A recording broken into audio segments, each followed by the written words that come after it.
Patibong ni Duterte ang kanyang pagsama sa Netherlands at nahulog ang PNP at Marcos administrasyon?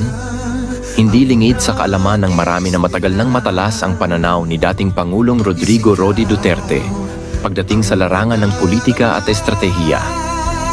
At sa nangyari kahapon kung saan siya ay agad gustong dalhin sa Netherlands nang hindi dumaan sa tamang proseso, tila malinaw na nagtagumpay siya sa isang napakaingat na bitag laban sa kasalukuyang administrasyon at sa Philippine National Police, PNP.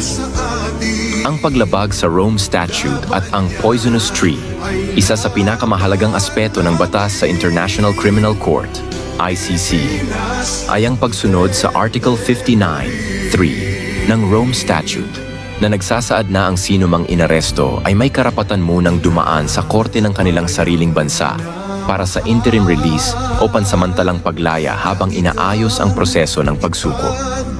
Ang competent authority sa kasong ito ay ang Hukuman Supreme Court PH ng Pilipinas at ang custodial state ay ang Pilipinas din.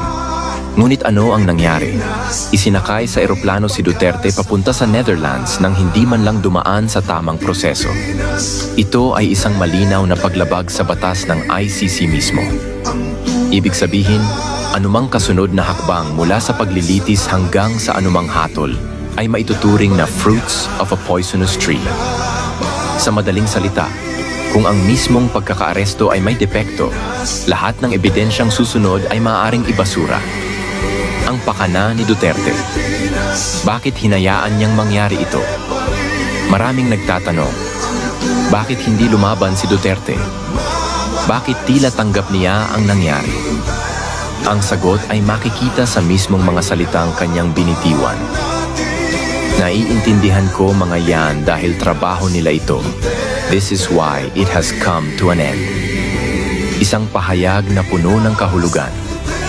Ipinapakita nito na alam niyang darating ito at hinayaan niya ito mangyari hindi dahil wala siyang magawa, kundi dahil gusto niyang ilagay sa alanganin ang PNP, ang ICC at ang Administrasyong Marcos.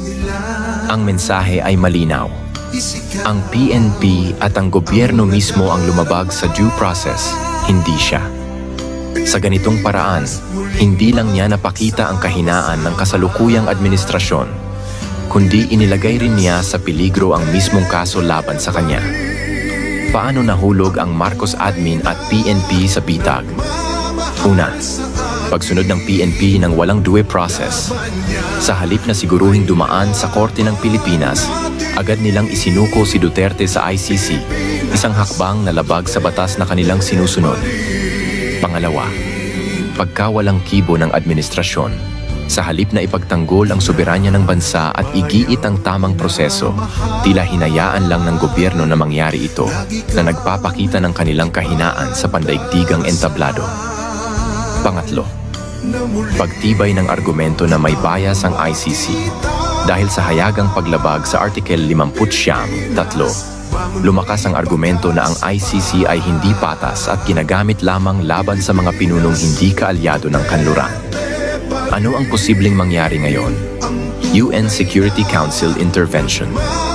Ang mga bansang tulad ng Russia at China ay maaaring kumilos upang suspindihin ang ICC proceedings laban kay Duterte gamit ang paglabag sa Article 59(3) bilang matibay na batayan. Pagkawasak ng kredibilidad ng ICC.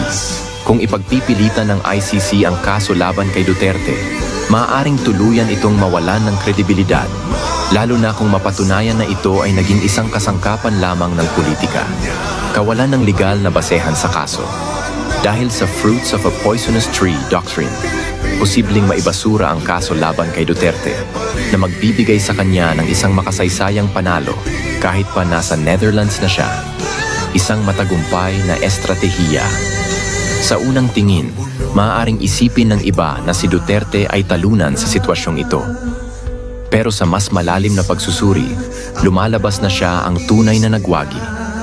Hinayaan niyang mahulog ang PNP at ang Marcos administration sa isang bitag na sila mismo ang lumapastangan sa batas, isang hakbang na maaaring magresulta sa pagbagsak ng mismong kaso laban sa kanya.